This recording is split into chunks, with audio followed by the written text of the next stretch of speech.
박미TV의 정치, 사회 이슈에 대해서 신문 읽고 여러분들과 함께 이야기해 보도록 하는 시간입니다. 벌써 세 파트로 나눠서 시작한 지가 이번 주가 일주일이 되는 것 같습니다. 그동안은 여러분들에게 부동산과 사회 정치 이슈를 보태서 보내드렸었는데 너무 전문성을 띠지 못해서 많은 분들이 헷갈려 하셔가지고 정치, 사회에 대한 이야기만 듣고 싶은 분들을 위해서는 또 다른 섹션, 이렇게 정치 이슈에 대해서 섹션을 좀 만들었고요. 또 부동산을 좀 전문성 있게 듣고 싶은 분들에게는 또 부동산 쪽을 좀 섹션을 따로 전문성 있게 만들었습니다. 재밌게 보고 계신지요? 오늘 금요일은 여러분들에게 그동안 났던 신문, 사회의 이야기, 그리고 정치 이슈 이야기들을 보내드리는 날이기도 합니다. 오늘 한 가지만 그냥 쭉 해서 여러분들에게 보내드리려고 합니다. 굉장히 재미있는 신문을 제가 읽은 것 중에 이번 주에는 가장 강력하게 저에게 들어왔던 것이 이 내용입니다. 신문을 읽어보도록 하겠습니다. 조심하라. 문 대통령이 드디어 펀드 매니저로 데뷔를 했다. 참. 정말 이 대한민국의 대통령이라는 분이 지금 대통령이 되고 나서도 여러분 뭐 잘 아실런지 모르겠어요. 보통 분들은 아예 모르시고요. 어떤 일이 벌어졌는지. 사모펀드라는 거가 이 정권이 들어와서는 어마어마하게 비리가 많았었습니다. 해서 최근에 마지막까지 비리 때문에 지금 문제가 됐던 것이 옵티머스 사건이기도 하죠.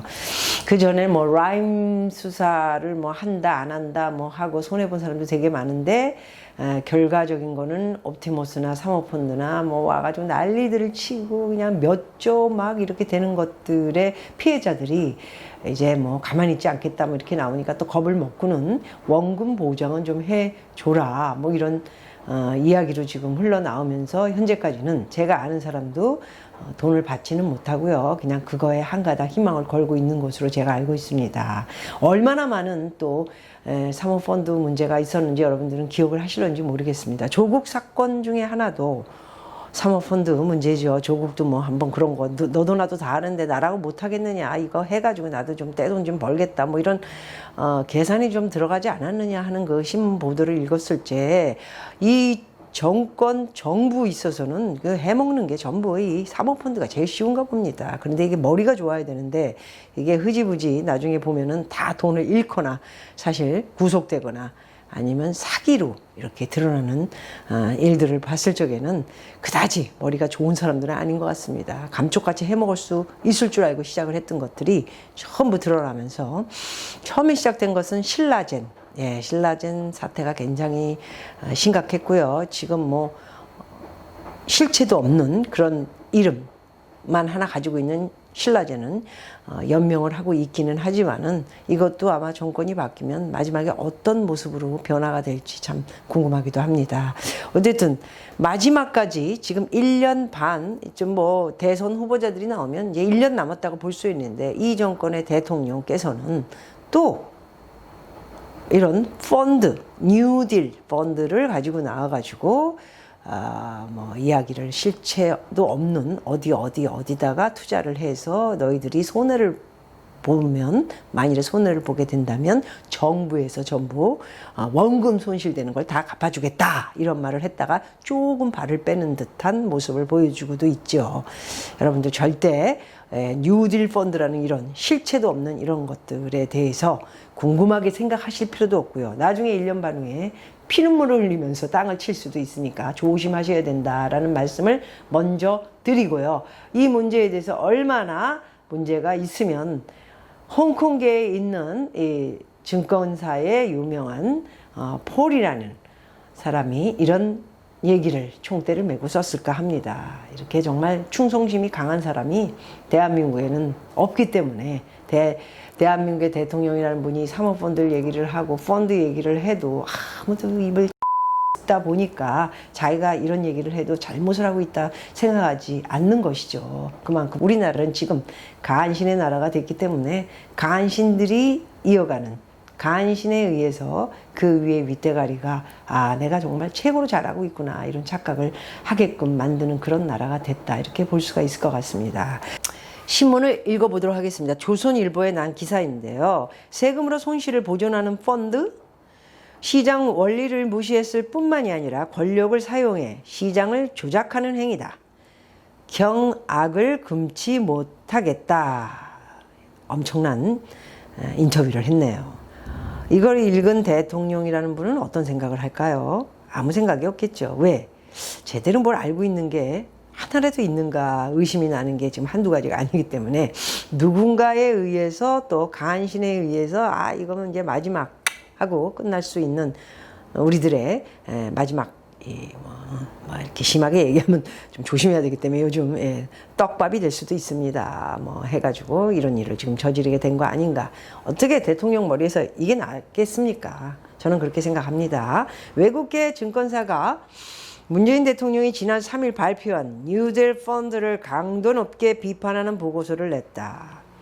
세금을 동원해 손실을 보존하는 펀드는 시장을 왜곡시킬 우려가 있으며 이 펀드가 돈을 넣는 BBIZ, 배터리 바이오 인터넷 게임 분야를 제외한 나머지 산업에 대한 투자는 줄어드는 구축 효과가 발생할 것이라는 지적도 했습니다.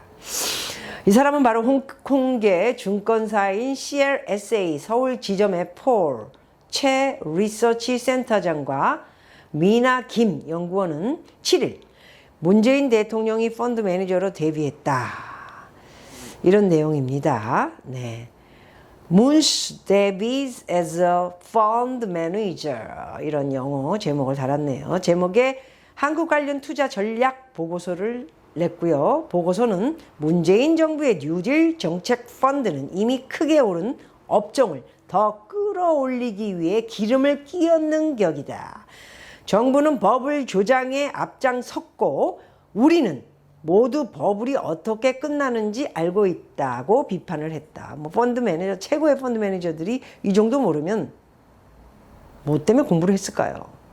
사기꾼들도 되게 많기는 하지만은 제가 아는 것으로는 그래도 이렇게 주식이 전 세계 모든 주식이 돌아가는 것은 이 헤드들이 좀 있기 때문이죠. 그 중에 한 명이 이런 비판을 했다. 이렇게 보시면 될 것 같습니다. 계속해서 기사를 읽어보도록 하겠습니다.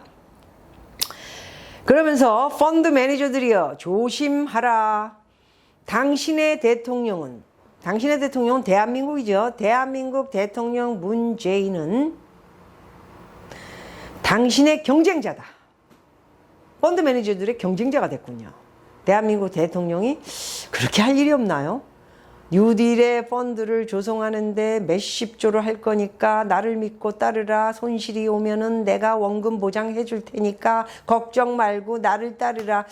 대통령이 아니고 한 일개의 증권회사 펀드 매니저를 할 수는 없고요. 그 머리 가지고 제가 볼 때는 밑에서 이렇게 조성하는 그런 역할을 하는 듯한 그런 여러 사람들이 있죠. 그런 사람 중에 한 명으로서 일을 하셨으면 더 낫지 않을까. 소위 말해서 그런 것들을 바람잡이라고 하죠. 네. 펀드 매니저들이요 조심하라. 야, 이거 정말 제목이 정말 멋집니다. 정부는 지난 3일 정부 예산 3조 원이죠. 국책은행 출자금 4조 원이고요. 은행과 연기금, 민간 자원이 13조, 모두 20조 원 규모의 정책형 뉴딜 펀드를 골자로 하는 뉴딜 펀드 조성 계획을 내놨죠. 세금으로 손실을 보존하는 관제 펀드라는 비판이 제기되기도 했었습니다.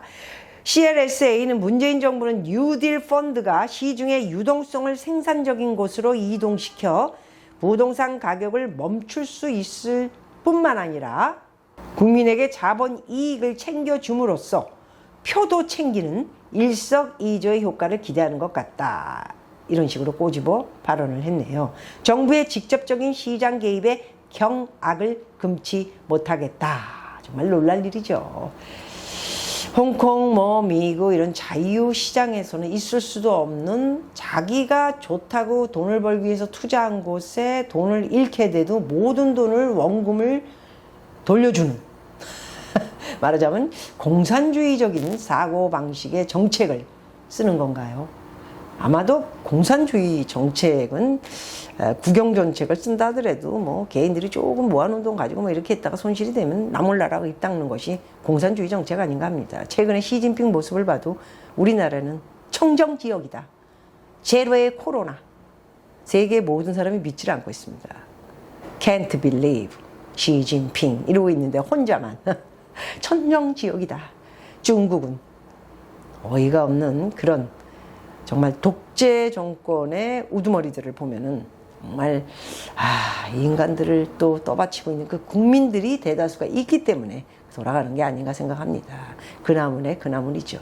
네, 계속해서 폴체 센터장은 문 지지자들의 심중 보고서를 3월에 낸 적이 있네요. 문재인 정부의 경제 정책과 지지자들의 문제점을 조목조목 3월에 지적하기도 했다고 합니다. 그는 이번에 문 정부가 뉴딜 펀드를 내놓은 배경으로 소득 주도 성장 정책의 실패를 만회하기 위해 다음 경제 정책은 뭔가 크고 영속적인 것이어야만 했을 것이라면서 이는 문 대통령의 마지막 승부수 평가가 될 것이다. 이런 내용을 이야기했습니다. 정말 다른 나라에서 온 우리나라의 센터장이기도 하지만은 이게 정말 이렇게 인터뷰를 제대로 한번 쿡 해 됐다는 것이 한 번이 아니고 뭐 3월에도 이런 이야기를 하면서 소위 말해서 문정권을 비판을 했다 볼 수가 있죠. 누가 감히 문정권을 비판합니까? 허다못해 미래통합당이라는 이게 지금 야당인지 여당인지 모르는 이런 흐리뭉뚱한 정말 신당이 빨리 나타나야 되는데 누군가가 정말 이게 또 존 다크가 나타나서 신당이 빨리 나올 것 같습니다. 제 생각에는 멋진 신당이 나오면은 국민을 위한 서민을 위한 그런 집 정책을 비롯해 그다음에 국민들 정말 어렵게 사시는 분들 정말 요즘 자살 사건도 많이 일어나고 앞으로 점점 더 자살 사건이 많지 않을까 합니다. 왜? 이런 쓸데없는 대통령이라는 분이 뉴딜 펀드를 모아가지고 뭐 어쩌고 저쩌고 손실이 나면은 손실난 만큼 원금도 다 회수해 주겠다 이런 정말 꿈 같은 이야기를 하고 있는 이런 모습을 봤을 적에 여러분들 빨리 야당 지금의 야당 미래통합당이었던 그 이름을 바꿨죠. 국민의 무슨 당인가 뭔가로 바꿨는데 관심이 없어서 저는 지금 아예 그 인간들은 다 제쳐놨습니다. 사실 몇 명을 빼고는. 그래서 빨리 새로운 당이 만들어져서 우리나라를 정말 안보 저는 첫 번째가 정말 우리나라 안보가 되게 중요합니다. 안보가 있어야 외국계 주식을 비롯해서 이 투자자들이 남아 있고요. 우리나라에 투자를 한다 이렇게 생각하기 때문에 정말 안보가 중요하고 두 번째는 이 국민들을 위한 서민들을 위한 정말 어려운 사람들을 위한 이런 정책이 정말 제대로 실행이 돼서 어려운 사람들에게는 정말 뭔가 우리나라에서 저희들 같이 이렇게 1%를 비해 20% 이런 분들한테 돈을 걷어서는 그분들한테 직접 돈을 줘요. 쓸데없이 무슨 어떻고 저떻고 해서 정말 100만 원, 200만 원 이렇게 줘서 그냥 이익도 안 나는 그런 일들을 하는 것 자체가 나라를 정말 좀먹는 일이라 저는 그렇게 생각을 합니다. 어쨌든 오늘은 정말 홍콩계 증권계 굉장히 미스터 최 영어 이름은 폴 이렇게 문정권을 대고 한마디 한 인터뷰를 한 이 내용을 읽으면서 조심하라. 바로 펀드 매니저의 라이벌은 바로 너희 나라의 대통령인 문재인이가 펀드 매니저가 됐다. 조심하라. 이런 내용을 읽으면서 얼마나 다른 세계 나라의 전문가들이 우리나라를 우습게 보고 있을까 하는 창피함이 들기도 합니다. 자, 여러분. 이제 금요일입니다. 좀 어렵고 힘든 일이 계시더라도 또 참고 견디면서 살아있는 동안은 열심히 살면서 성실하게 있다 보면 정말 좋은 일이 생기지 않을까 합니다. 그리고 여러분들 어려운 일이 또 있으시고 그럴 적에는 저에게 많은 댓글 보내주시고요. 제가 이제 해외에서 여러분들에게 이렇게 신문을 읽고 또 정치, 사회 이슈를 보내드리면서도 댓글도 좋은 댓글 읽어서 여러분들과 함께 뭐 이야기하는 그런 토크 시간도 마련하도록 하겠습니다. 여러분 즐거운 금요일 보내시고요. 행복한 시간 보내시기를 간절히 부탁드립니다. 다음 주에 또 뵙겠습니다. 고맙습니다.